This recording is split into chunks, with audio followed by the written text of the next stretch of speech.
साक्षात् परब्रह्म तस्मै श्री गुरवे नमः। अखण्डमण्डलाकारं व्याप्तं येन चराचरं तत्पदं तस्मै देव तस्मै श्री गुरवे नमः।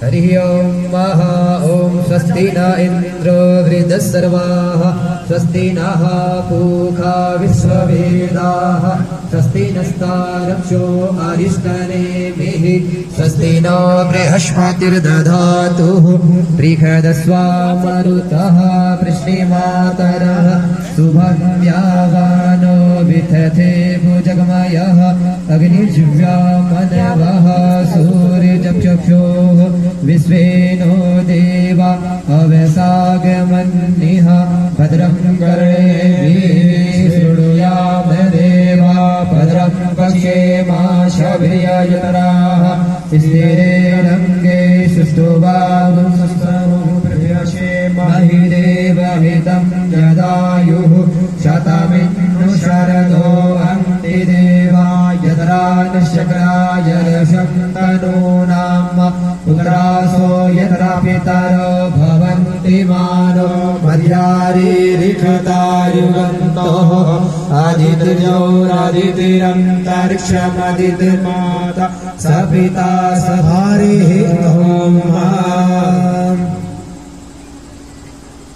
ओम व्यासाय विष्णुरूपाय व्यासरूपाय विष्णवे नमो वे ब्रह्मनिधये वसिष्ठाय नमो नमः।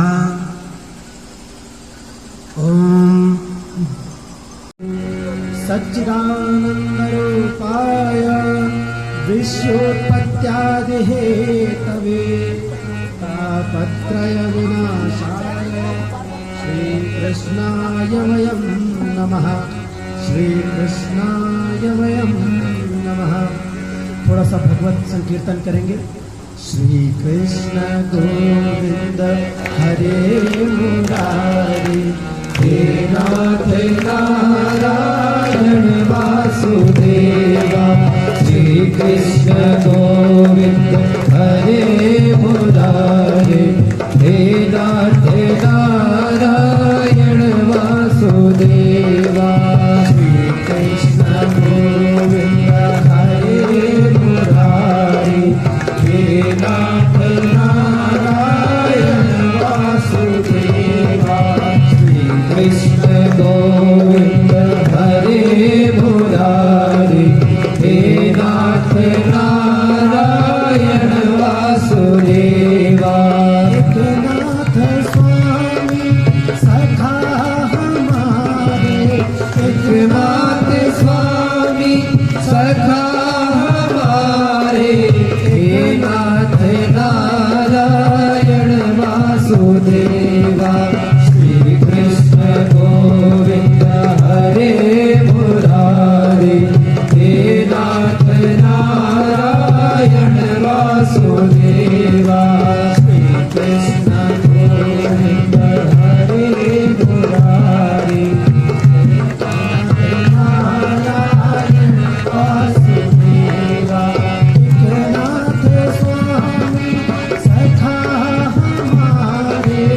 एकनाथ स्वामी सखा हमारे हे नाथ नारायण वासुदेवा। श्री कृष्ण गोविंद हरे मुरारी हे नाथ नारायण वासुदेवा। श्री कृष्ण गोविंद हरे मुरारी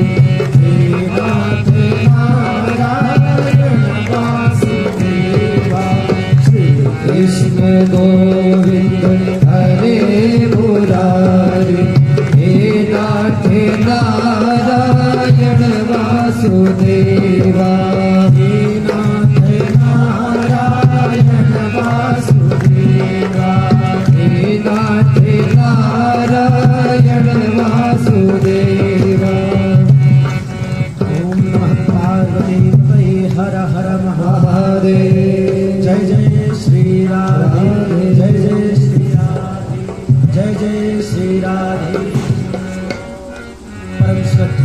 मेरे गुरु, आज भागवत व्याख्यान भक्ति योग सम्मेलन है और गुरु जी के मुखारविंद से श्रीमद् भागवत का पान करेंगे हम लोग। और इस भागवत का अर्थ ये है कि आपका ज्ञान, वैराग्य और भक्ति सम्मेलन हो जाए। तीनों को आप समझ लें कि हमको आज गुरु अपने मुखारविंद से इस कथा को सुना रहे हैं। और जब ऐसा संयोग होता है ना, हजारों वर्षों में एक बार ऐसा समय आता है कि जब गुरु जी अपने मुंह से भागवत कथा का आपको श्रवण करा रहे हैं। तो मैं गुरु जी से प्रार्थना करूंगा कि भागवत कथा का शुभारंभ करें।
टाइम उपस्थित है कि जीवन में बहुत मुश्किल से ऐसा वक्त आता है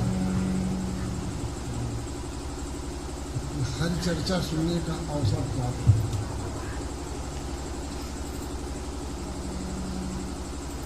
आज बद्री धाम में श्रीमद् भागवत का आयोजन हमारे जितेंद्र सिंह जी किया।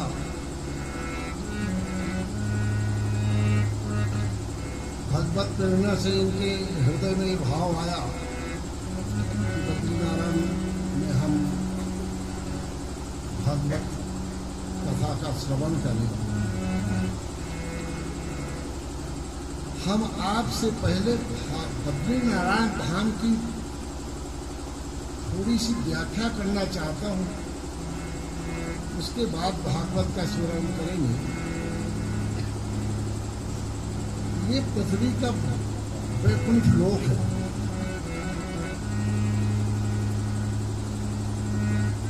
यहाँ पर जो भी सनातन से जितने ऋषि मुनि हुए, जितने राज्य ऋषि हुए, सब इसी बद्री धाम में आकर के तप किया।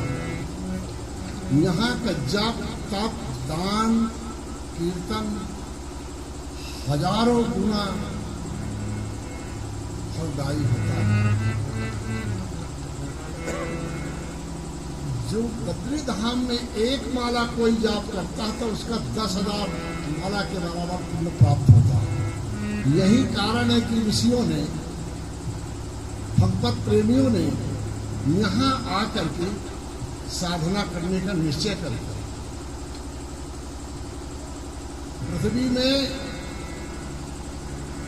ये एक ऐसा क्षेत्र है जो भगवान के वैकुंठ धाम के समान है कि जहाँ नारायण वास करते वहीं वैकुंठ धाम है। यहाँ नारायण हरदम वास करते हैं। यही कारण है कि युगों युगों से जितने राज्य ऋषि हुए हैं, चाहे वो मानधाता हो, चाहे हरिश्चंद्र हो, या श्री राम जी हो, या कृष्ण जी, सब आए करके यहाँ पर साधना की। कारणों असम तत्पुण्याम, हजारों जन्म के जब किसी व्यक्ति के पुण्य उदय होते हैं तो बद्री धाम के दर्शन। आप लोग धन्य हैं कि आज ऐसे बद्री में आपका आगमन हुआ है। मैं सब भगवत प्रेमियों से निवेदन करूंगा इस कथा को ध्यान पूर्वक सुनें। चाहे वो 20 मिनट ही सुनाए, आधा घंटा ही सुने, मगर जब कथा सुने तो वहीं रहकर ही सुने तो ज्यादा लाभकारी होगा। बोलिए कृष्ण भगवान की जय। पहले गुरु वंदना कर लें। देश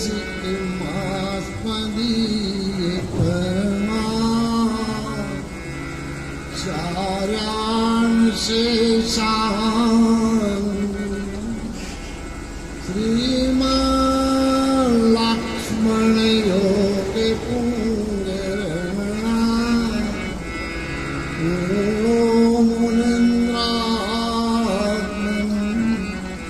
रामं पापविलोचनं मुनिवरं नाथं सदा प्रेषणं शयने संसिमन्दियाति अचिरं नारायणं शरणं बोले लक्ष्मी नारायण भगवान जय।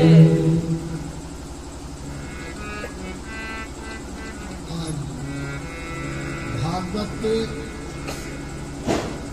प्रथम स्कंद भागवत के महात्म का हम वर्णन करने जा रहे हैं। भागवत के सुनने का क्या फल होता है। नियतपोयत्पत्यं भक्तानाद्नर्तकः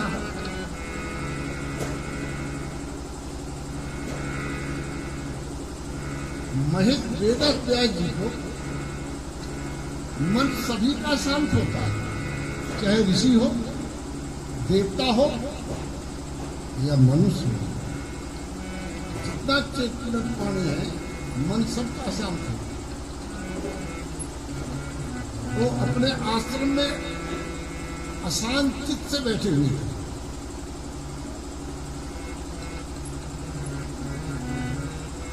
जब प्राणी का मन अशांत हो जाता है, चाहे वह बद्रीनारायण ही धाम क्यों न हो, उस समय वो बहुत विचलित अवस्था में होता है।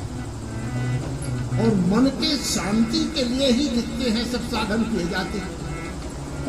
भागवत सुना जाता है, जाप किया जाता है, पाठ किया जाता है, और कभी कभी योग भी किया जाता है, जैसे आजकल योग का काफी प्रचलन है। सिर्फ इसलिए मन की शांति।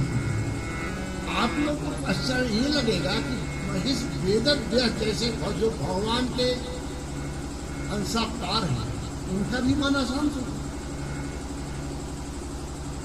ये अकथनीय बात भी अशांत है। और अशांत से जब बैठेंगे, आकाश पार से देव ऋषि नारद आ रहे हैं।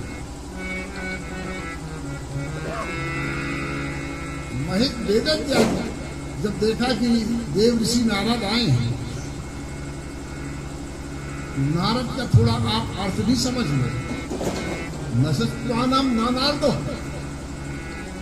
जिसका कहा हुआ शब्द कोई संसार में रद्द ना कर सके, उसको नारद कहते।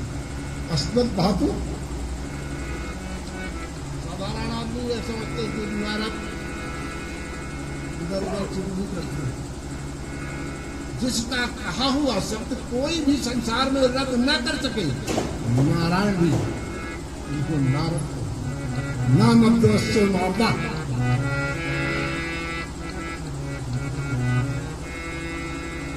उनका पहले चरण धो करके वेदव्यास जी बैठ गए। तब देव ऋषि नारद पूछते कि इस बार आप मेरे को कुछ अशांत लग रहे हैं।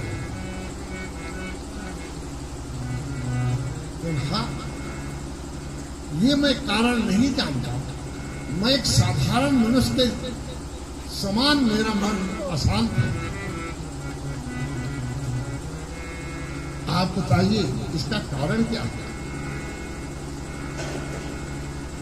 ऋषि नारद ने कहा कि आप महाभारत काव्य की रचना की, बड़े बड़े सब चारों वेद का विभाजित किया, अब मनुष्यों को आप हर कार्य करने का अधिकार भी दे दिया जिसमें वो हिंसा भी शामिल है, मगर आपने कभी भगवान का निर्मल चरित्र का गान नहीं किया।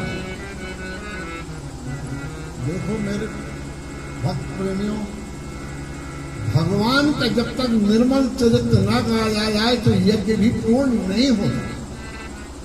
भागवत सप्ताह के अंत में विष्णु सहस्रनाम का पाठ किया जाता है, तब ये भागवत सप्ताह पूर्ण होता है। वेदव्यास जी को इसका स्मरण हो आया, उनके आंखों से आंसू बहने लगे और इतने आत्म विभोर हो गए। ये बात कहते नारद जी को प्रस्थान गए नारायण नारायण करके, और महेश वेदव्यास जी ने भागवत की तब रचना की। भागवत में मीमांसा, वशिष्ठाद्वैत, द्वैताद्वैत आप लोगों की समझ में चाहिए ना है कि वशिष्ठाद्वैत क्या है, द्वैताद्वैत क्या है, शुद्ध अद्वैत क्या है, ये सब वर्णन भागवत में महेश वेदव्यास जी ने किया।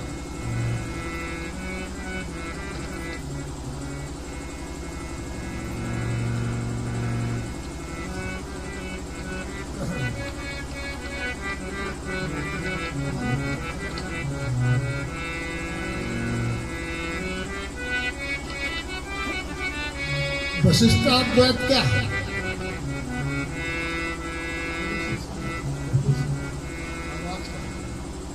वशिष्ठाद्वैत क्या है? दोस्तों, जीव और ब्रह्म, जब जीव और ब्रह्म की चर्चा होती है उसको वशिष्ठाद्वैत कहते हैं, और उसमें ये जाना जाता है कि मैं कौन हूं। भागवत में इसका सबसे ज्यादा व्याख्या की है।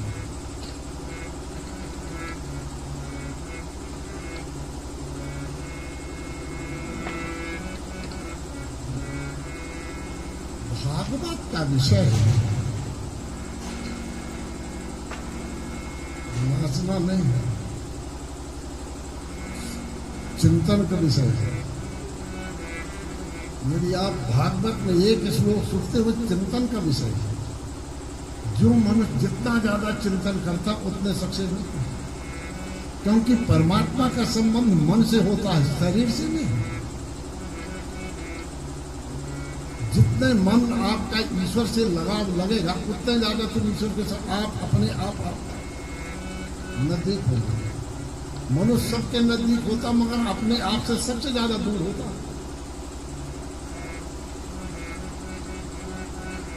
अब महेश वेदव्यास जी ने इस भागवत की 18,000 श्लोक की रचना की। और सबसे यह ग्रंथ सबको किसको पढ़ाया? अपने लड़के सुखदेव जी।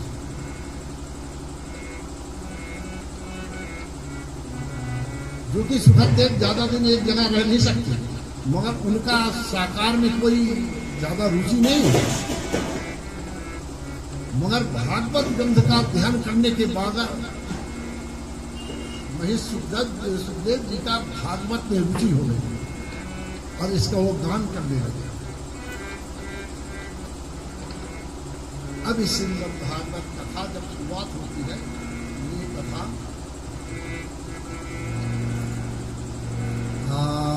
पुण्यदस्तम चैवम तत्मोदितांगदः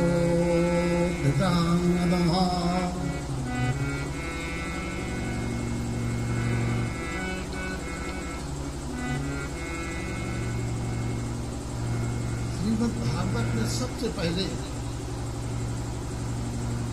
आत्मानंद के ब्राह्मण यहाँ से शुरुआत हुई। बड़े त्रिकालदर्शी ब्राह्मण और बहुत निष्ठावान त्रिकाल संध्या करने वाले, मगर उनके कोई संतान नहीं। यदि वो घर के अंदर कोई फल खरीद के ला के रख देते थे तो उसमें कीड़े पड़ जाते।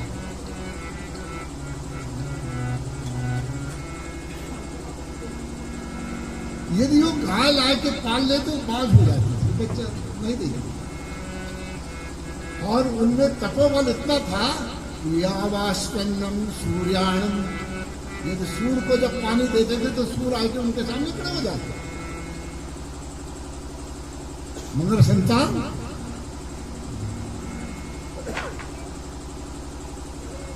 महान विद्वान आत्मा इतने विवेकशाली, जो उनकी धर्म पत्नी का नाम था कुंडली,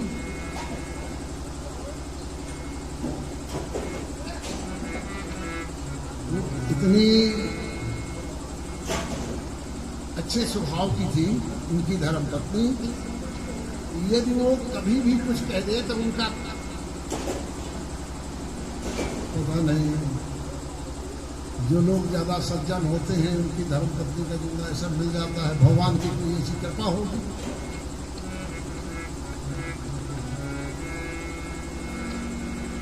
आत्मानंद के मन में एक दिन आया, पुत्रो यन्न समृद्धम नदात्मानाम, पुत्र के बिना जीवन शून्य है। गृहस्थ जीवन में धिक्कार है ऐसे जीवन को जिसके संतान नहीं।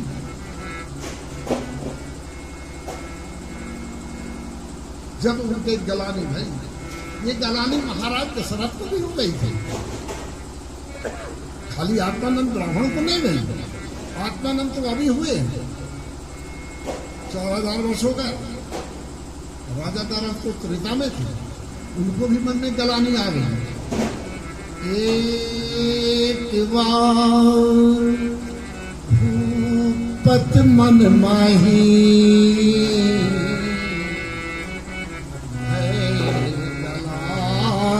मोरे सुत नाही। महाराजा दशरथ थोड़ा शीशा में देखे तो उनके कान के बाल पक गए थे। जब कान के बाल पक जाए तो समझ लेना कि बुढ़ापा ने दशरथ, उस समय महाराजा दशरथ की 60,000 वर्ष की आ गया,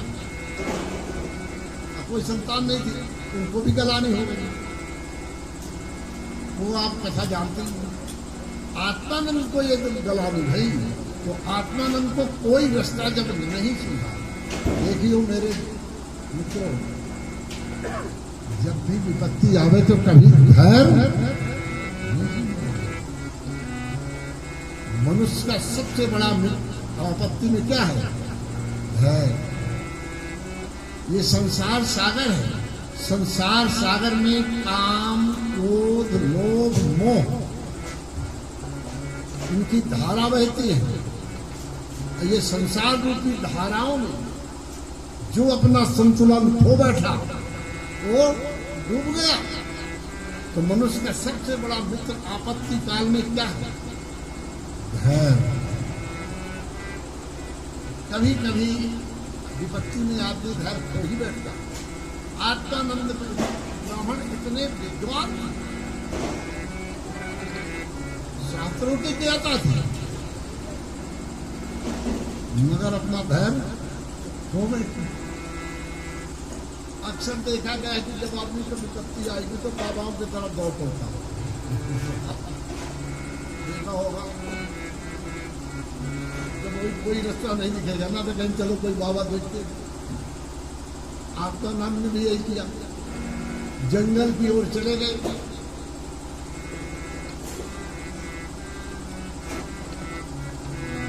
और तुमको एक सन्यासी जी मिल गए, ना उस तालाब सरोवर पहुंचते हैं तो वहां पर सोचे कि जीवन को धिक्कार है, पुत्र के बिना अब हम घर जाएंगे नहीं, फांसी। अब अपनी भाषा में क्या कहते हैं? फांसी तोड़ ले। क्या कहते हैं? हम फांसी लगा के, एक बरगद का पेड़ था उसमें आत्मानंद लटकने लगे। तो सन्यासी जी आ गए, तो क्या कहते हैं? क्रोतम आत्मानां निरत्वान् क्या विप्राणी रसैया सुविद्याम। हे ब्राह्मण, आप क्यों आत्महत्या कर रहे हैं? आत्महत्या करना तो पाप है। पाप क्यों करते हैं? जो व्यक्ति जीवन दे नहीं सकता ना, किसी का जीवन लेने का भी अधिकार नहीं है। इसलिए आत्महत्या करने एक बड़ी सुंदर कहानी है। लंदन में डॉक्टर थे, उनका नाम था हार्वर्ड। तो ब्रिज के नीचे फांसी लगा करके झूलने के लिए आत्महत्या करने के लिए गए और रस्सा मार के ब्रिज से नीचे कूद गए। मगर आप हार्वर्ड फिर भी नहीं मरे। उधर से देखा जब पुलिस की गाड़ी आ रही तो रिवाल्वर निकाल के वो अपने यहाँ मारने के लिए तो गाड़ी को से झपराहट में गोली फायर हो गई। वो जाके रस्सा में लग गई तो नदी में आ गया। वो अपने जीवन में लिखते हैं कि उसके इच्छा के बिना मैं मर भी नहीं सकता। और वो आगे चल के भगवान के बड़े भक्त हो गए डॉक्टर हार्वर्ड।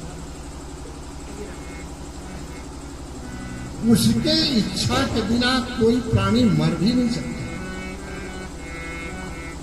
ऐसा मेरे को लगता है कि हम अपनी इच्छा से ही सब कार्य कर रहे हैं, मगर ऐसा है नहीं। उसके पीछे भगवत इच्छा ही होती है।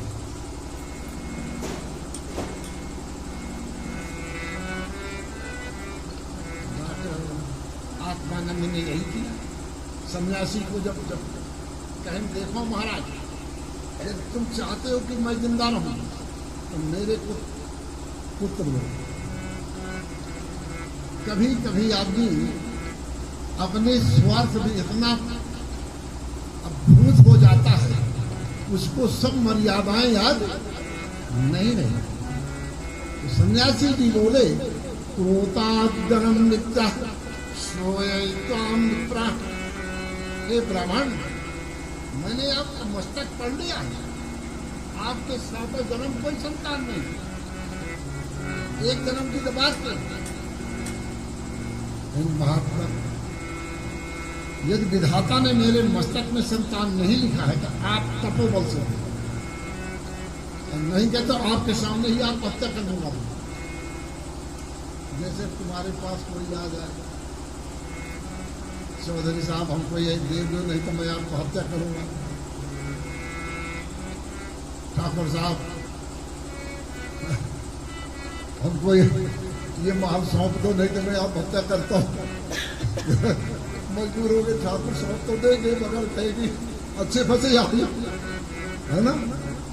ऐसा कभी भगवान के सामने, देवता के सामने, गुरु के सामने, आराध्य के सामने कभी मत करना, क्योंकि ये प्राप्ति करके भी तुम सुखी नहीं रहोगे। सन्यासी जी बोले कि ब्राह्मण, हम आपको पुत्र दे भी देंगे मगर आपको सुख प्राप्त नहीं होगा, इसलिए आप पुत्र के लिए जिद न करो, क्योंकि विधाता ने आपके किस्मत में पुत्र सुख नहीं लिया।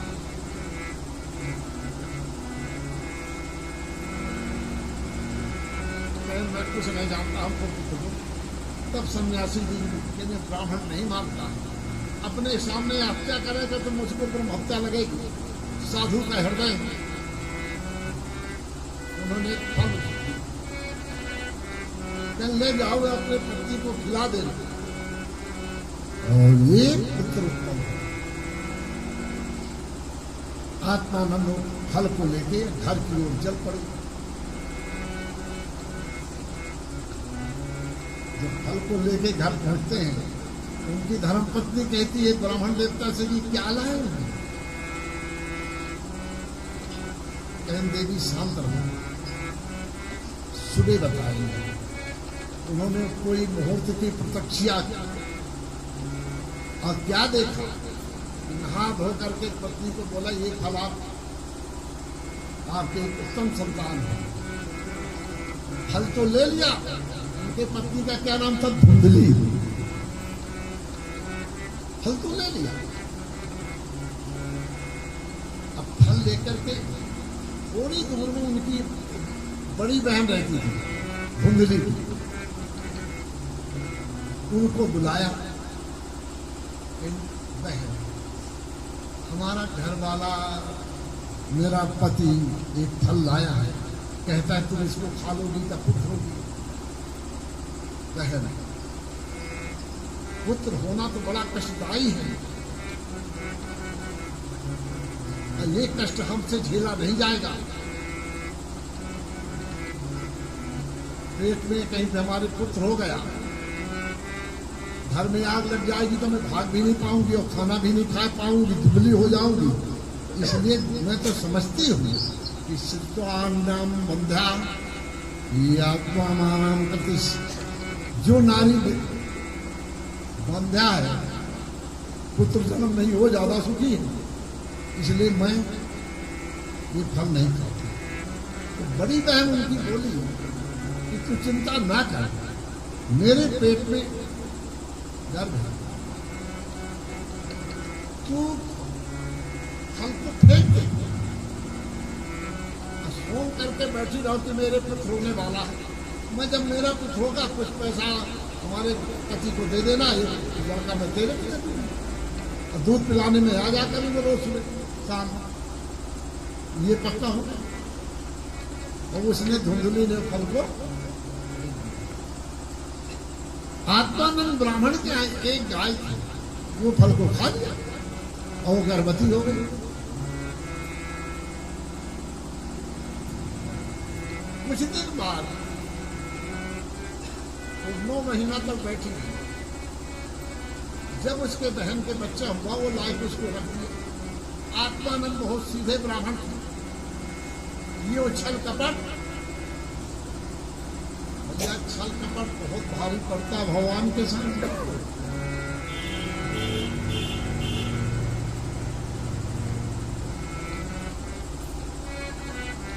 हनुमान जी ने राम जी से पूछ लिया, प्रभु आपके मार्केट में कौन कौन से सिक्के चलते हैं? तो राम जी बोले, हनुमान मेरे मार्केट में सब सिक्का चलता है, पापी से पापी हो, एक बार मेरे शरण में आ जाए मैं इसको क्षमा कर देता।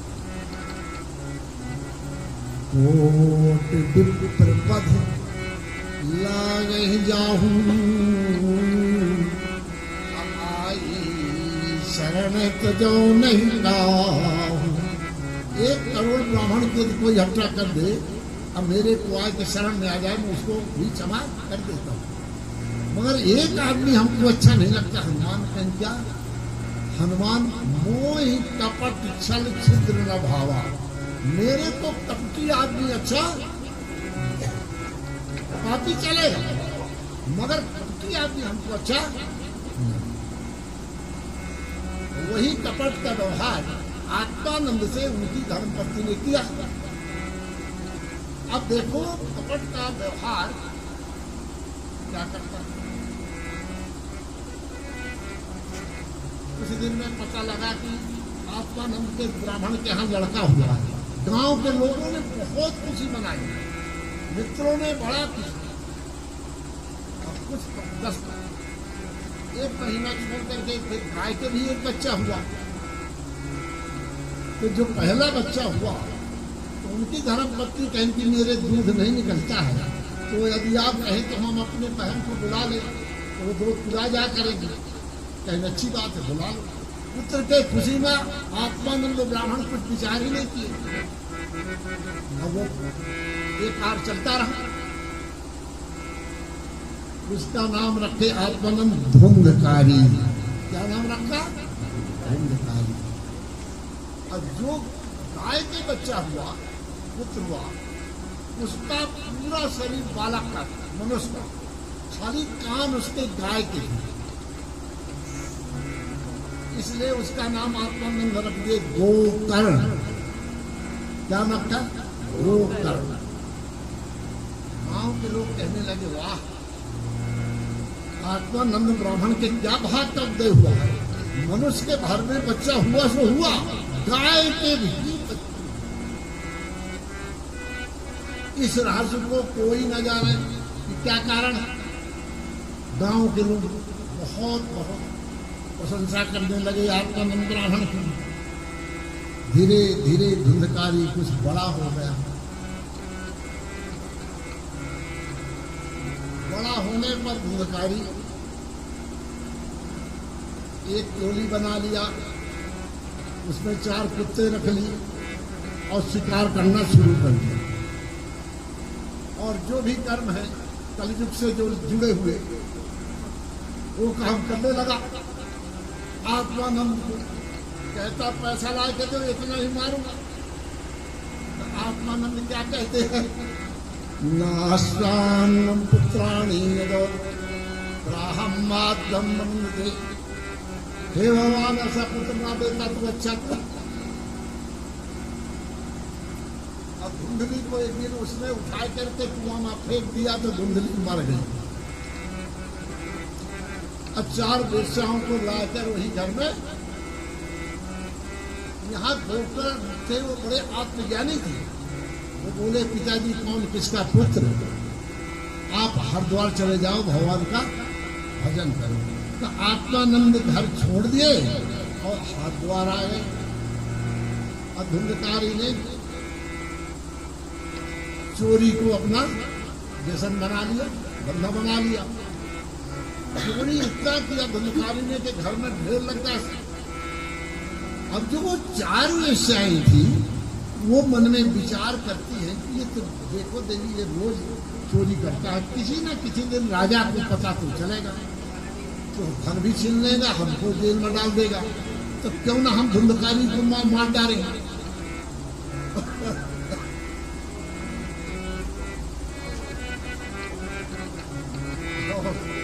उन्होंने रात के धुंधकारी के मुंह में कपड़ा ठोस के चारों ने गला दबा के वहीं खड़ करके घर में दबा दिया। और जब गांव का कोई पूछा है आदमी उनसे क्या कहें, आपका प्रीतम कहाँ गया? जानते हो क्या कहती है? हमारे प्रीतम कहीं दूर व्यापार को चले गए, इनको धन के लोग ही ज्यादा है। ऐसा कहते हो बात को टाल दो, ये ना किसी को बताएं कि हमने उनको। कुछ दिन बाद वो वहां का माल मतीला लेकर के चली गई। अब धुंधकारी भयंकर प्रेत हुआ। मृत्युवश्च ही हत्या जो आदमी एक्सीडेंट है, अकाल मृत्यु से, पानी में डूब के, अग्नि में जल के, इनसे मृत्यु होती उस आदमी की सदगति।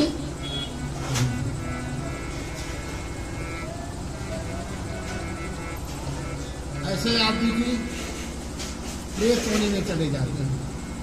ऐसे आप समझ लो कि जैसे जिसको जेल में जगह नहीं मिली तो बाहर आवारा गर्दी करती, जिसको नर्क में ना जगह मिले उसको क्या कहते हैं? प्रेत होनी प्राप्त होती है। अब आप लोग देखिए, मनन सोचने की बात, भागवत हमारी भूत प्रेत से ही शुरू होती है। सबसे पहले यही कथा है, यह संसार में जिसका नाम आ गया वो उसकी सत्ता घोड़ा है, यहाँ नहीं है। मगर घोड़ा नाम की कोई चीज आई तभी उसका नाम पड़ा। तो जो कुछ हमारे मित्र कभी कभी कह देते हैं ऐसा नहीं हो सकता, भूत नहीं होता। प्रेत होनी इतनी खराब होती है, इतनी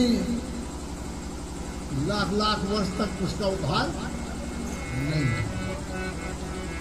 धुंधकारी इतना बड़ा प्रेत हुआ, जब गोकर्ण को पता कि धुंधकारी मर गया है तो उसका गया गए उसका पिंडदान किया। और गया में जाके पिंडदान तर्पण करके गोकर्ण आ गए। तो वही घर में जहां धुंधकारी रहता तो वहां आके सो गए।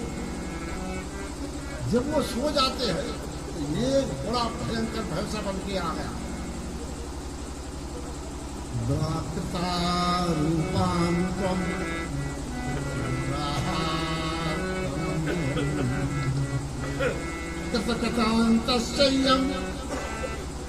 अनेक प्रकार के, कभी गाय बन के आ जाए, कभी बैल बन के आ जाए, कभी मनुष्य बन के आए। निंद्रक्षर ऐसी वाणी में बोला है, एक स्पष्ट वाणी नहीं बोलता, क्योंकि उसकी स्पष्ट वाणी जमीन में उसका पैर कभी नहीं पहुंचा।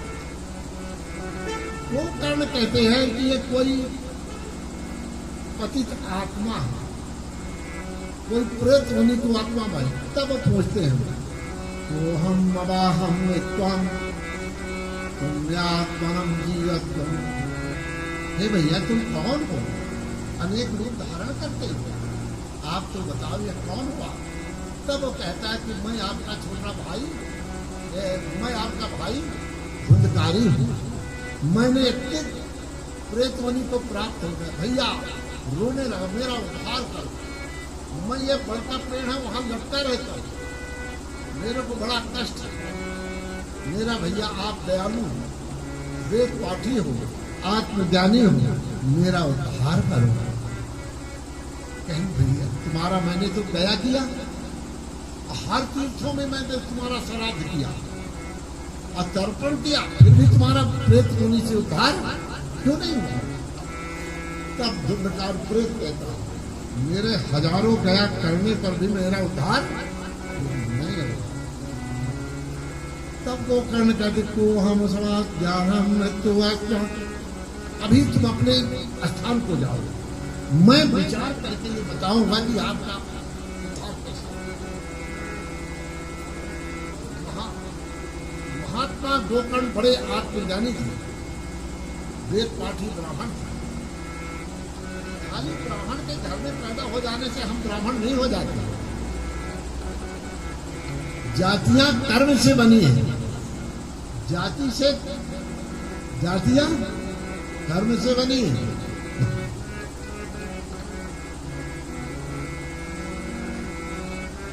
गोकर्ण उठते हैं, सुबह गंगा स्नान किया और सूर्य को अर्घ्य दिया। ओम न्याय भगवान सूर्य के सामने, हे ब्राह्मण आप हमको कैसे याद किया? प्रभु हमारा भाई, हम उसको तीर्थों में जाके तर्पण श्राद्ध किया, मगर प्रेत मुनि से नहीं। गोकर्ण अपने भाई के उद्धार के लिए और कोई रास्ता नहीं, तुम अपने भाई के लिए सप्ताह भागवत करो। क्या करो? जब तुम सप्ताह भागवत करोगे तो तुम्हारे भाई का ये सत्य है, भागवत है, पुत्रों को उद्धार के लिए हो।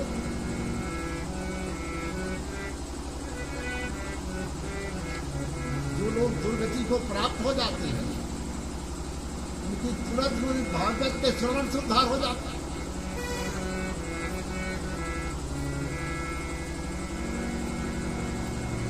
सूर्यदेव ने ये कहकर इनका ध्यान, आत्मानंद ब्राह्मण तब तक हरिद्वार में तप ही कर रहे थे।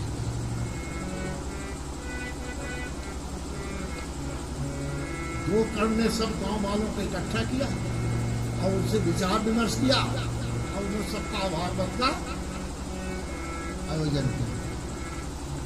यहाँ ऐसी व्यवस्था नहीं है। जब एक सप्ताह भागवत होती तो 7 गांठ का बांस रखा जाता, वो धुंधकारी के लिए है, क्योंकि वो वायु रूप था और कहीं रुक नहीं सकता था, तो बांस में रुक जाता।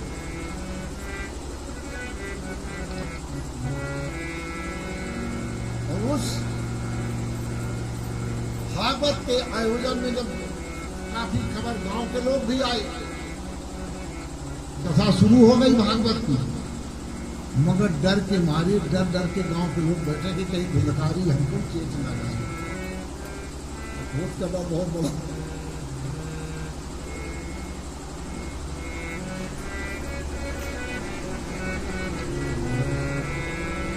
कथा में बैठे तो रहे मगर उनका ध्यान कथा में नहीं होता।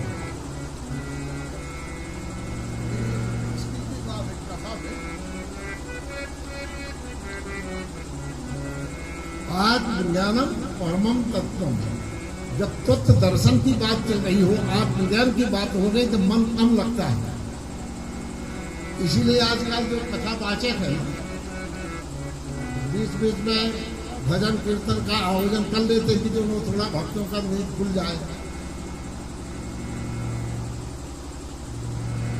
जब 7वें दिन भागवत की समाप्ति हुई तो 7वीं गांठ बांस की फूट गई और उस बांस से दिव्य पुरुष निकला और खड़ा हो गया हाथ जोड़ के सब गांव वालों के सामने हाथ जोड़ करके गोकर्ण इतने में भगवान के पार्षद धुंधकारी को लेने को आ गए। तो गोकर्ण कहते हैं भगवान के पार्षद थे, आप एक ही विमान लेके आए, ये श्रोता हमारे गांव कितने बैठे हैं, ऐसा तो उन्होंने भी सुना है। नहीं गांव के लोग जो बैठे तुम्हारे तो श्रोता भगवान के पार्षद कहते हैं, कथा को सुना नहीं, बैठे जरूर थे। और ये 7 दिन उपवास करके कथा, इसीलिए महाराजा परीक्षित 7 दिन तक भोजन नहीं किए। ये 7 दिन तक इस और एक चित्त से सुना। आप लोग देखा होगा जब आदमी को दुख होता है ना, भगवान कृष्ण गीता में कहते हैं कि मेरी भक्ति 3 आदमी करते हैं।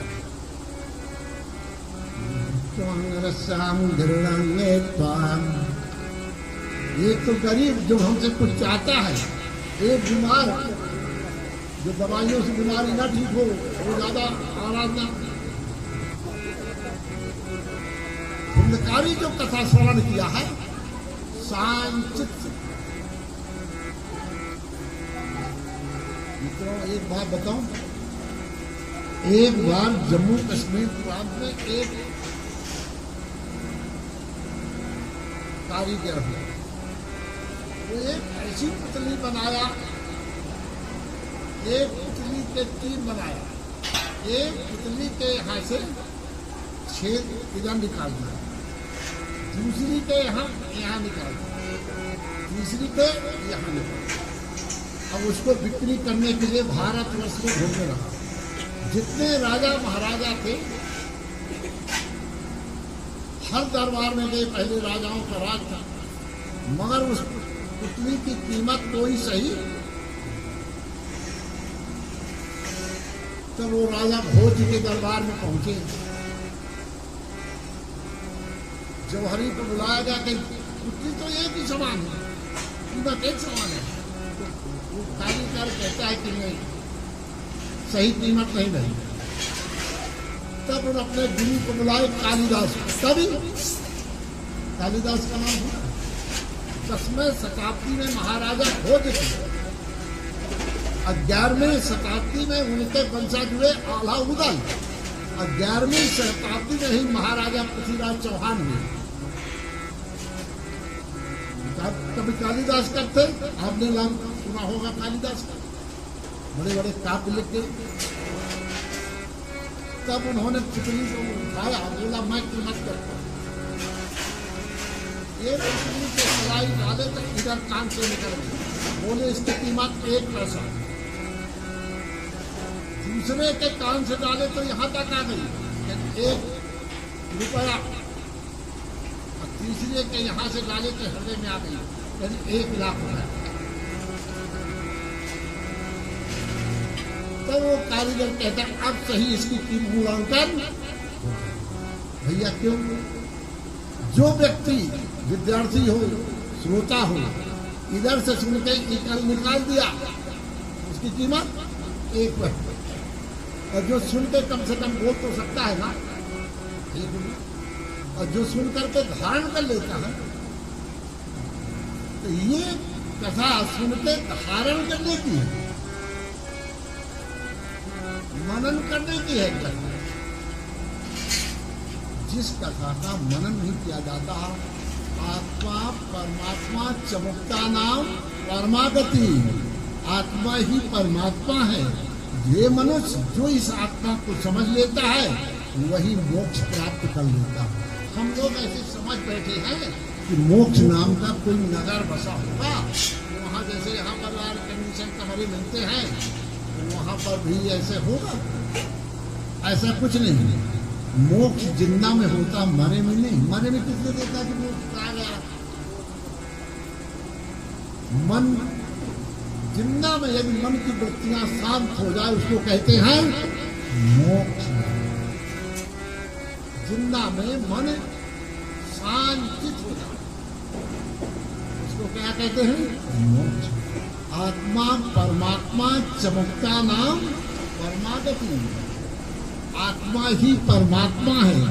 हे मनुष्य, इसको जो समझ ले वही इसको परमात्मा के ही समान हो जाता है। हम बड़ी विडंबना, हम सबको जान लेते, अपने को कभी नहीं जानते। हम तो चौधरी साहब को अच्छी तरह समझते हैं, अच्छी तरह जानते हैं, मगर अपने को नहीं जानते। ये भागवत ये कहती है कि तुम अपने को समझो, वही आत्मा नहीं।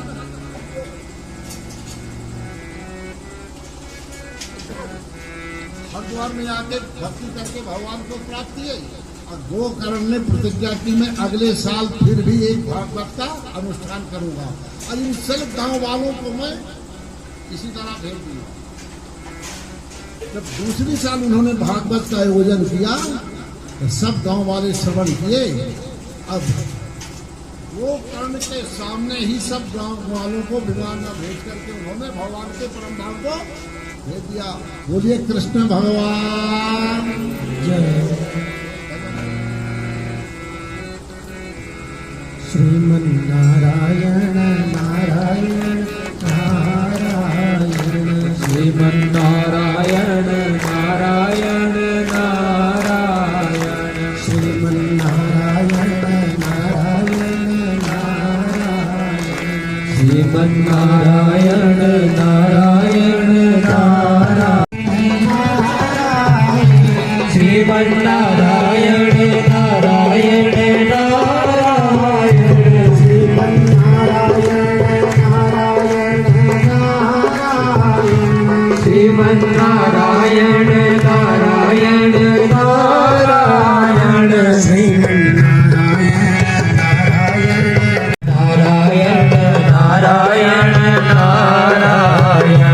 श्रीमन्नारायण नारायण नारायण, श्रीमन्नारायण नारायण नारायण,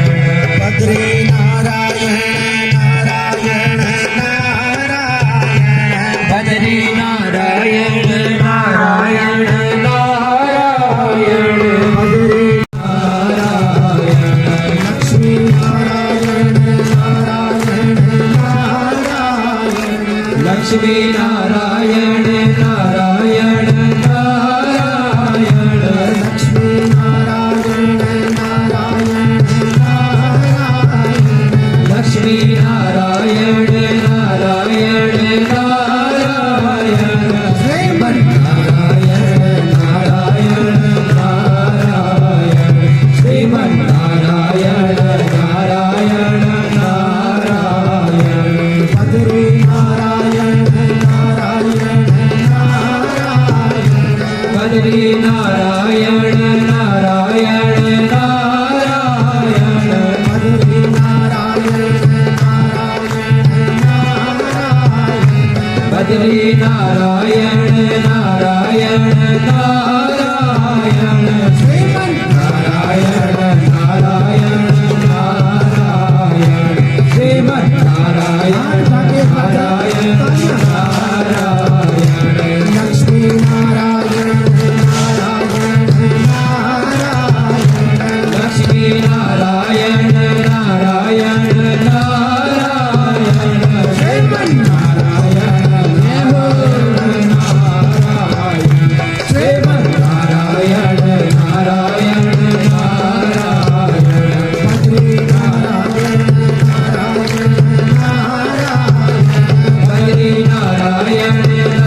की जय।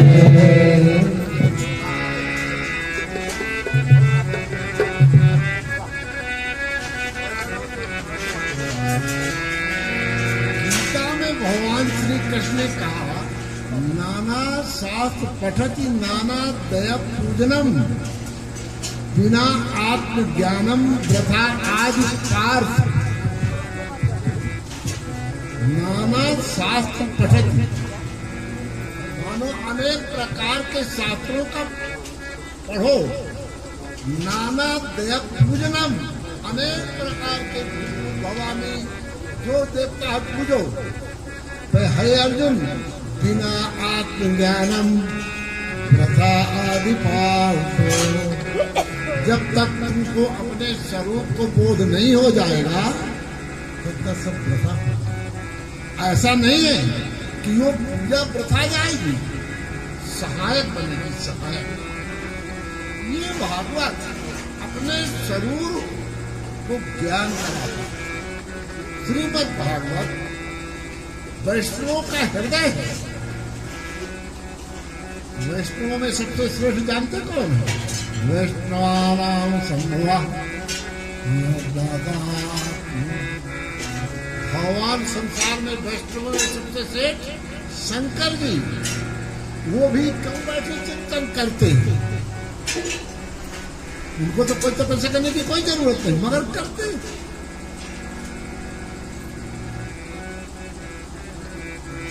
अपने हम शरीर को तो जानते हैं जो ये पंच तत्व का बना हुआ है, मगर हम अपने स्वरूप को नहीं जानते।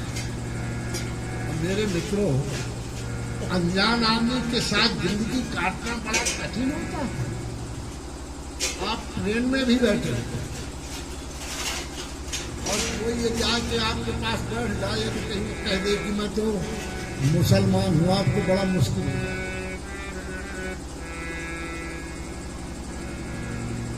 वहां भी जाके पूछ लोगे आप कहाँ जाओगे, कहाँ जा रहे हो, कुछ ना कुछ पंचे तो निकाल ही लेते हो ना। इसी प्रकार मनुष्य को जितना अनजान अपने से है, ब्रह्मांड में वो किसी से नहीं। ये प्राणी कठोपनिषद यमराज नचिकेता से कहते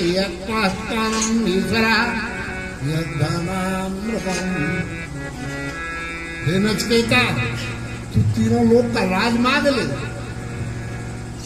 हजारों करोड़ों साल की उम्र मांग ले, मगर आत्मज्ञान मुझसे मत मांग। नचिकेता कहता 12 साल का लगा, मेरे को आत्मज्ञान ही चाहिए, कोई संपत्ति नहीं चाहिए। शायद उस जगह हम होते तो यही कहते हैं कुछ महल कर दे सोने होने का, हम इसी को जाते। नचिकेता ने आत्मज्ञान मांगा। श्रीमद् भागवत के अंदर यही आत्मज्ञान की चर्चा है। इतना सुंदर विषय श्रीमद् भागवत के अंदर अब आने वाला, भक्ति ज्ञान वैराग्य। हमारे कुछ मित्र ऐसे हैं हमारे जो कि दक्षिण गए हुए हैं, हमारे परम आदरणीय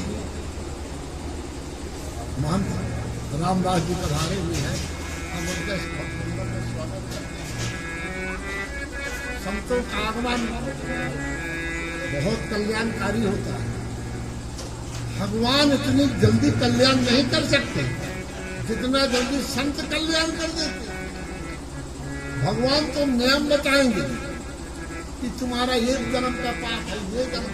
अरे बात वैसे ही है, जैसे तो साहब का कोई काम न करना हो तो पीछे बता देंगे कानून, ये धारा वो धारा लगती है, तो प्रसन्न हो जाए तो सन के धारा खत्म। भगवान के हम संत भगवान के, हमारे साथियों ने कहावत है, भगवान संत के दामाद कहलाते, दामाद। अब दामाद का क्या वैल्यू होती है आप तो समझते ही होंगे। सभी एक दूसरे के दामाद।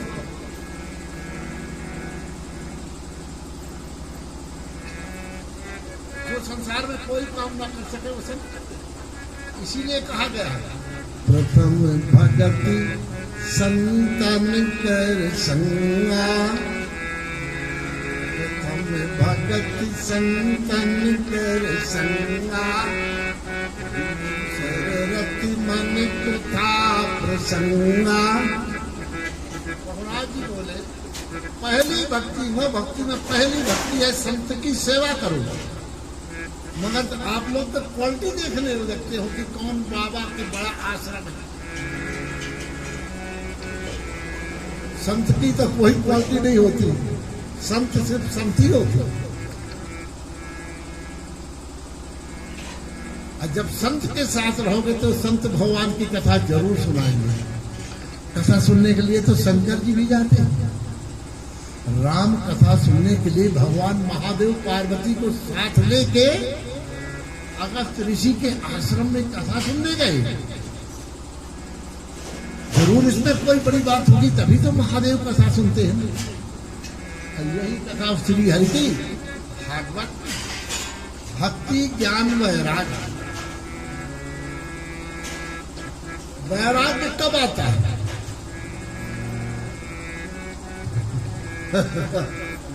यदि घर में सेवा ठीक होती रहे, पत्नी चाय लगा, दोनों टाइम दे, रोटी दे, पुत्र सेवा करे, तो फिर ठाकुर साहब काहे को बंद में जाएंगे, काहे को चौधरी साहब जाएंगे। वैराग्य कब उत्पन्न होता है? जब विपरीत परिस्थिति उत्पन्न होती है। एक ज्ञान वैराग्य है क्या? भक्ति के बेटे हैं बेटे।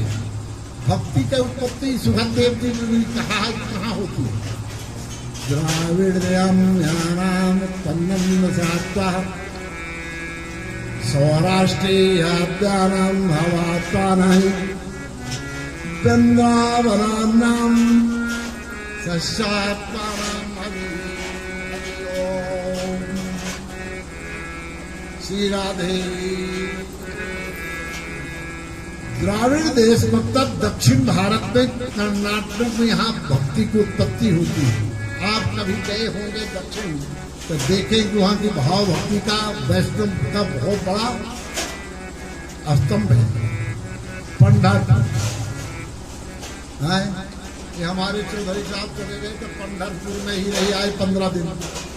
हमसे पूछे कि और भक्ति का कहाँ? हम कहने पंढरपुर ही भगवान का जन्मस्थली है, पंढरीनाथ का, वहीं जाके डेरा डाल दिया।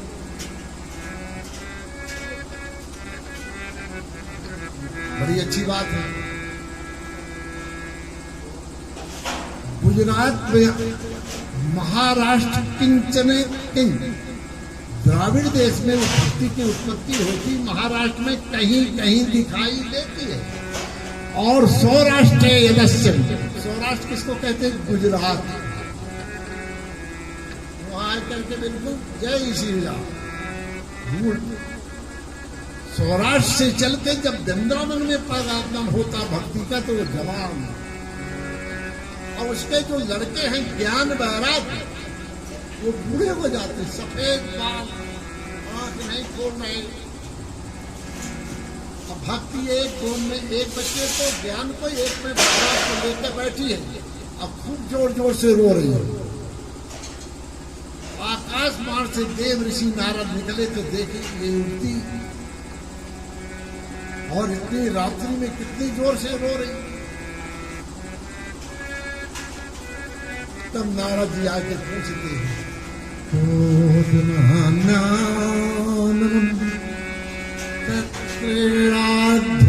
सो विद्यागृतः सो। हे देवी तुम कौन? ये बहुत सी स्त्रियां आपके पास चमट बुला रही है, कौन है? तब भक्ति देवी कहती है ऋषिवर मैं भक्ति हूं, मैं अपनी क्या कहानी कहूं प्रभु। ये जो बूढ़े दिख रहे हैं मेरे लड़के हैं ज्ञान वैराग्य, ये बहुत सी नदियां मेरे सेवा में आई है, गंगा यमुना नर्मदा, बहुत सी नदियां ये हमारे सेवा में आई है। भक्ति देवी के सेवा में गंगा जमुना सरस्वती भाई जो जितनी नदियां सब सेवा कर रही है। भारत जी बोले अहम अवसर लड़के बूढ़े हो गए और मां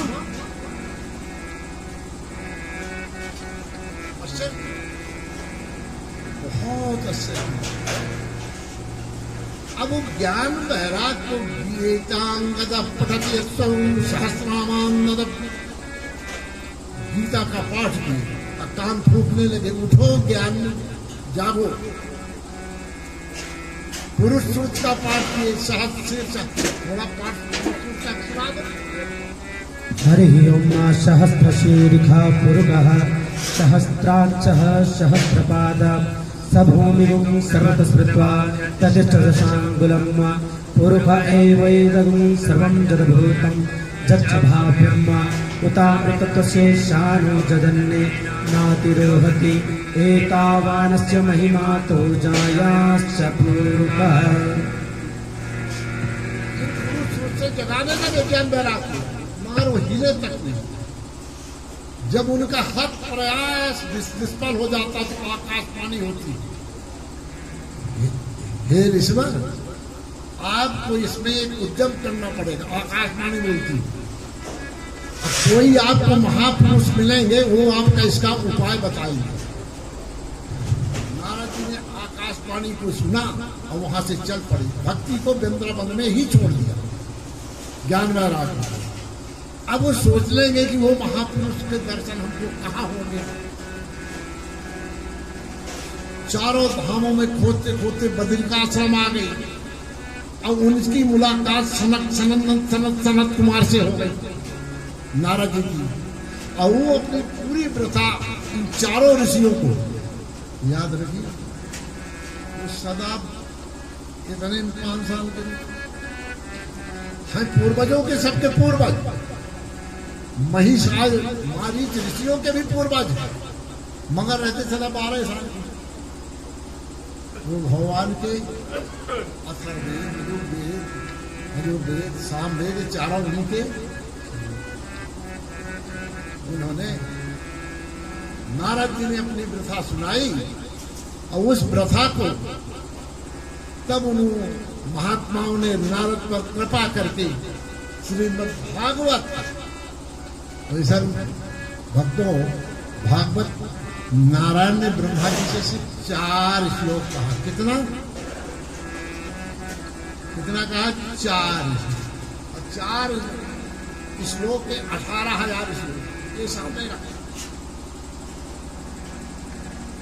ब्रह्मा जी से सिर्फ 4 श्लोक, उसको चतुर्श्लोकी भागवत कहते हैं। तब नारद जी का जब उनका संतों के साथ समागम हुआ, तब वो संत लोगों ने उनका मार्गदर्शन किया। ये श्रीमद् भागवत का आयोजन शुक्रचाल हरिद्वार के किनारे हुए और नारद जी तीनों लोग में घूम घूम करके कथा सुनने की खबर, क्यों पूर्व काल में उस समय मीडिया का काम नारद जी के ही हाथ होता था और वही समाचार पहुंचाते, और जहां जिसके हाथ पहुंचा दे उसी का कल्याण हो जाता था।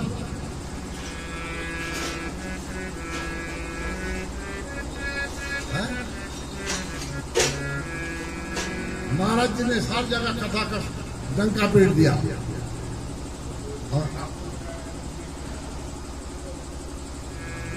और यहाँ इस कथा को श्रवण करने के लिए नारद जी ने क्या कहा? नारदोभ्याम तत्तम क्षणम तत्र। इस श्रीमद् भागवत को कोई एक क्षण भी, एक घड़ी भी सुन लेगा, जन्म सत्कोटिम पापभ्यम पतस्तैनांगतो नारदो, इसके 7 जन्म के पाप का समाप्त होगा। बोले कृष्ण भगवान जय। एक घड़ी भी श्रीमद् भागवत का सत्संग में कोई 1 घंटा 1 घड़ी भी बैठ जाए तो भगवान 7 जन्म को उसका वाप का समापन कर देगा। अरे मेरे मित्रों, तुम्हारे इतनी ताकत नहीं है जितने भगवान में ताकत है पाप को समाप्त करने की, लेकिन हम पाप नहीं कर सकते। वेद कहता है कि ब्रह्मा के सृष्टि में आज तक ऐसा कोई व्यक्ति उत्पन्न नहीं हुआ जो पाप न किया हो। और आगे होगा भी नहीं, क्योंकि ये सृष्टि की रचना 8 आना पाप 8 आना पुण्य, देसी भाषा में बता रहा हूं, 8 अन्नी पाप 8 अन्नी पुण्य, इन दोनों का मिक्सचर बना के सृष्टि की रचना भाई है। तो जहां पाप होगा वहां पुण्य, और जहां पुण्य होगा वहां पाप। तो ऐसा मत समझ लेना कि हम ही पाप करें, पाप रे पाप पाप पाप पाप पाप, क्या बना है पाप? भगवान गोविंद के सामने पाप की क्या है? जहां हीटर जलता हो वहां तो ठंडी लगती है ना। तो भगवान के पास तो कोटियो सूर्य असस्याना मित्रन्न ये सर्वत्वमीश्वर, कोटि सूर्यो हो, करोड़ों सूर्यों का प्रकाश भगवान उस नारायण में है, वहां पाप क्या करेगा? अब विजय एक दिन चले गए भगवान के पास, बोले प्रभु हमको ऋषिवर लोग कहते हैं कि आप भक्षा भाव का आपको पाप लग गया। कहीं हाँ, कहीं मेरा पाप कैसे छूटेगा? कहना कि देव तुम एक काम करो, मेरे बद्रिकाश्रम में चले जाओ और जहाँ मेरा लोग दर्शन करने के लिए आएंगे वहाँ तुम वहाँ से बहो और दोष कर्म कुंड में तुम हमारे सब भक्तों के पाप धोते रहो, तुम्हारे पाप अपने आप धो जाएंगे। इसलिए जो भी आए हो कुंड में अग्निकुंड में स्नान जरूर करना। जो आए बद्री वो ना भाई उतरी, और जो आ जाए उतरी वो ना हो जाए। जो बद्री भगवान के एक बार दर्शन कर लेता वो कभी फिर दोबारा जन्म नहीं लेता, और कहीं ले भी लिया भूले से तो कभी दलिद्री नहीं होता। इस भक्ति योग का भागवत में ज्ञान योग और भक्ति योग, ईश्वर को प्राप्ति के लिए दो ही योग है, ज्ञान योग भक्ति योग। ज्ञान योग कठिन है, भक्ति योग सरल है। भक्ति योग इतना सरल है कि भगवान थोड़े में ही प्रसन्न हो जाते हैं। अब ज्ञानी को तो अहंकार आ जाता, अहम पठति यज्ञम ब्रह्ममादान सूचा, ज्ञानी को अहंकार आ जाता, हम बड़े ज्ञानी बड़े वेद पाठी, मगर भक्त को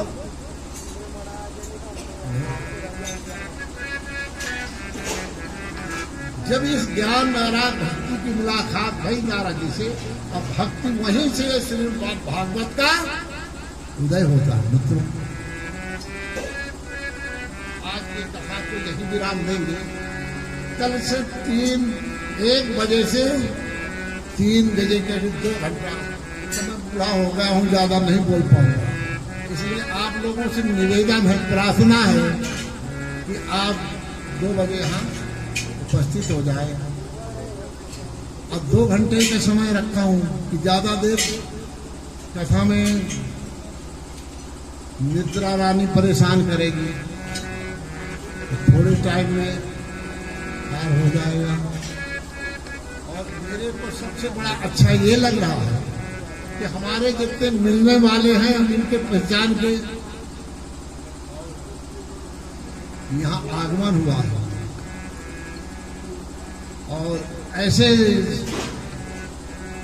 भक्त मिल जाए। कभी कभी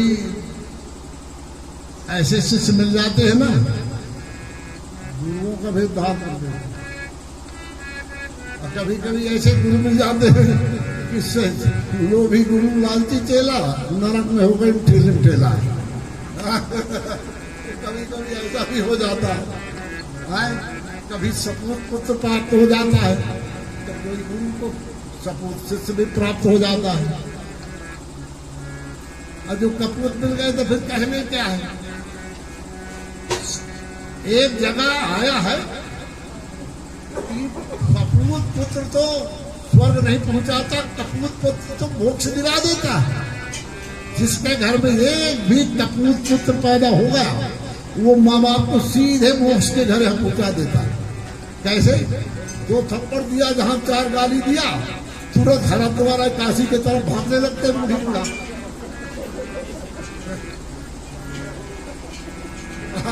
जो रोज आरती होती रही बूढ़ा बूढ़ा की देवे काहे हो जाए। तो कहते हैं कि कपूत पुत्र जाओ, मेरे देखने में भी आया है कि जिसके ऐसे कुछ पुत्र प्राप्त देखने में आए हैं ना, वो लोग खूब वृंदावन में भजन कर रहे हैं, कोई हरिद्वार में कर रहे हैं, और जिनके सपूत हैं, लायक हैं और सेवा करने वाले हैं, वो बूढ़ी बूढ़ा घर में ही आनंद कर रहे हैं। हाँ? तुलसीदास जी की चौपाई एक बहुत अच्छी है, यदि आप लोगों के अच्छी लगे तो याद कर लेना। मोह सकल व्याधिन कर मूला,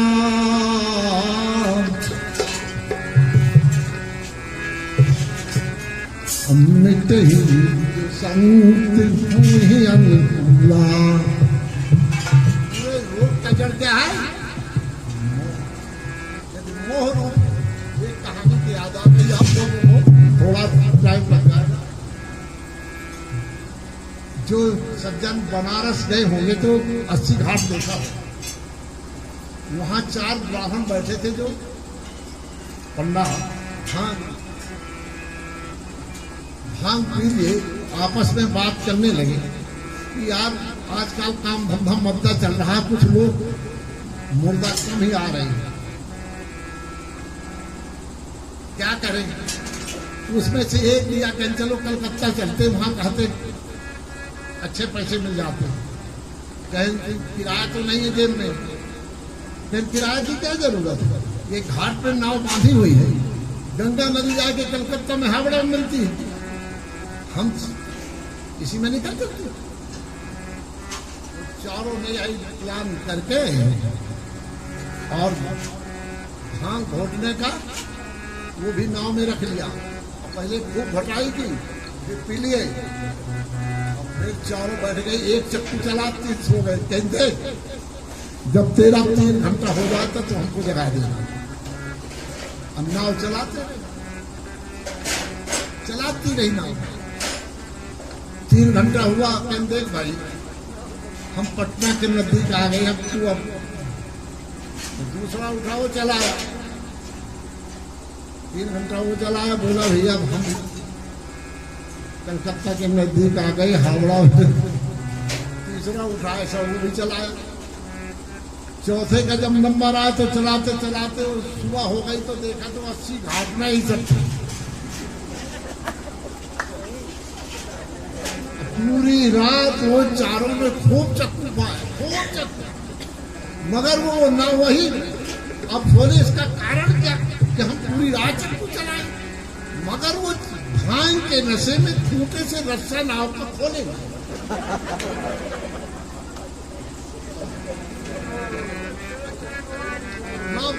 अब उतना वही रस्सा बंधा रहा खूंटे से। इसी प्रकार को वो तो भांग पिए थे, हम लोगों को भी याद, वो क्या है?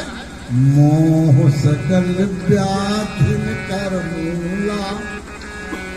मोह रूपी रस्सा जब तक नहीं टूटता है, किसी का परिवार से है, किसी को कहीं से है, किसी को संसार से है, जब तक तुम मोह रूपी रस्सा को नहीं ज्ञान रूपी चाकू से काटोगे तो चाहे कथा सुनो, चाहे गंगा नहाओ, अच्छा कहीं चले जाओ नाव। इसीलिए तुलसीदास जी महाराज ने कहा मोह सकल व्याधिन कर दो। पूरे रोग का जड़ क्या है? मोह। ये मेरा है, मेरा है।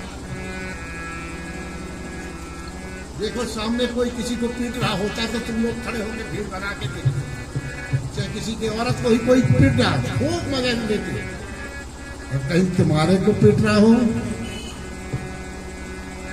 क्यों? हमारी नहीं है, मानने ये तुम्हारे को भी पकड़ मार रहा तो तुरंत को करो।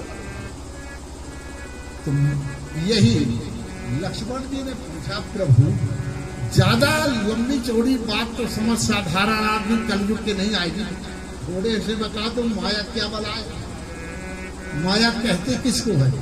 माया रूपी स्त्री है, पैसा है, सोना है, क्या है? फिर कुछ नहीं लक्ष्मण जी, मैं और चोर, चोर मैं माया, ये तेरा है और ये मेरा है। यदि ये बात खत्म हो जाए, जितने मैंपन का भाव बढ़ेगा, ये भी मेरा उतने दुख बढ़ता चला जाएगा। और जब आदमी के ये भाव आ जाए कि ये भी मेरा नहीं और ये भी मेरा नहीं, फिर किस बात का दुख? इसको कहते हैं मोह रूपी रस्सी को ज्ञान रूपी तलवार से काट डालो और ये संसार से बंधन से मुक्त हो जाओ। बोलिए कृष्ण भगवान जय। भगवत नाम संकीर्तन करेंगे। सीधा आरती करेंगे। तालियां जरा तेज बजाइएगा, ठीक है। अधरम मधुरम वदनम मधुरम नयनम मधुरम भासितम मधुरम देवायम मधुरम गमनम मधुरम मधुराधिपति रकिलम मधुरम वचनम मधुरम चरितम मधुरम वचनम मधुरम चरितम मधुरम वचनम मधुरम वलितम मधुरम चलितम मधुरम अमितम मधुरम मधुराधिपति रकिलम मधुरम मधुराधिपति रकिलम मधुरम मधुरो रेणु मधुरा वेणुर मधुरो रेणु मधुरा आने मधुरा पालो मधुरो देशम मधुरम साजम मधुरम मधुराधिपति रकिलम मधुरम गीतम मधुरम प्रीतम मधुरम गीतम मधुरम प्रीतम मधुरम भोगम मधुरम शोकम मधुरम रूपम मधुरम तिलकम मधुरम मधुराधिपति रकिलम मधुरम करणम मधुरम मधुरम करणम मधुरम करणम मधुरम हरणम मधुरम दमनम मधुरम समितम मधुरम समितम मधुरम मधुराधिपति रकिलम मधुरम कुंदा मधुरा माला मधुरा कुंदा मधुरा माला मधुरा यमुना मधुरा प्रीति मधुरा कलियम मधुरम कमलम मधुरम मधुरा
की जय।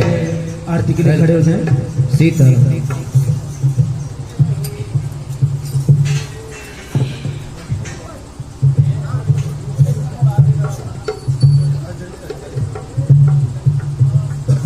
आरती प्रज्वलित कर दो जजमान के हाथ से, नीचे रखो।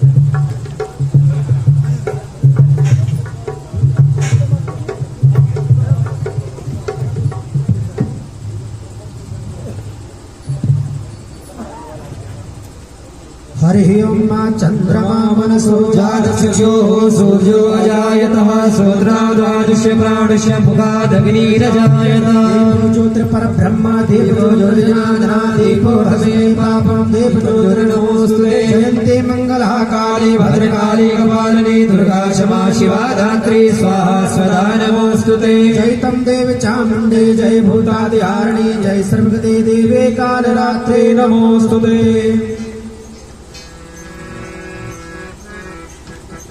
जले ज्वाला स्थले ज्वाला ज्वाला आकाश मंडले त्रिलोक व्यापिते ज्वाला देव ज्वाला नमोस्तुते।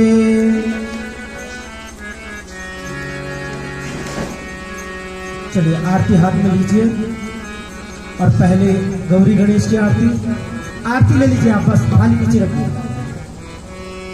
पहले गौरी गणेश जी की आरती, फिर सर्वतो भजन मंडल की आरती, फिर कलश की आरती, उसके बाद भागवत भगवान की आरती, उसके बाद व्यास की।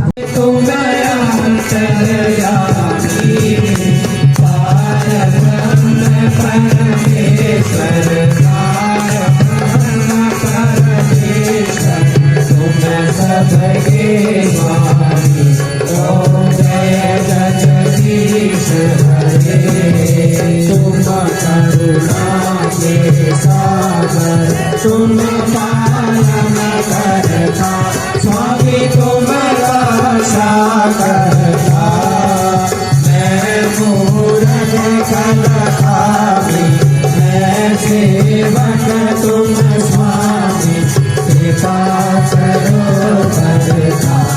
ओम जय जगदीश हरे तुम हो सबके प्राणपति स्वामी सबके प्राणपति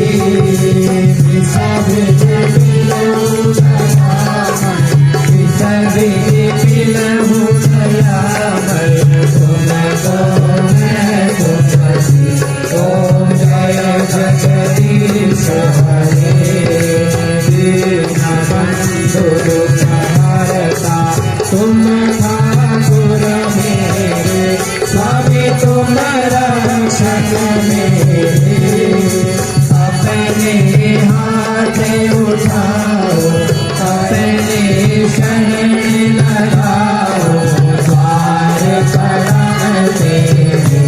ओम जय जगदीश हरे विषय विकार मिटाओ पाप हरो देवा स्वामी कष्ट हरो देवा सदा भक्ति बढ़ाओ सदा प्रेम बढ़ाओ संतन की सेवा।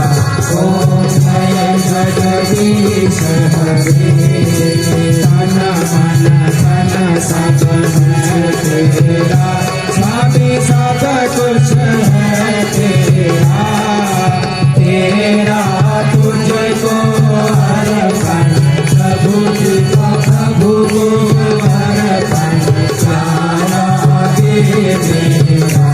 ओम जय जगदीश हरे जय जगदीश हरे स्वामी जय जगदीश हरे।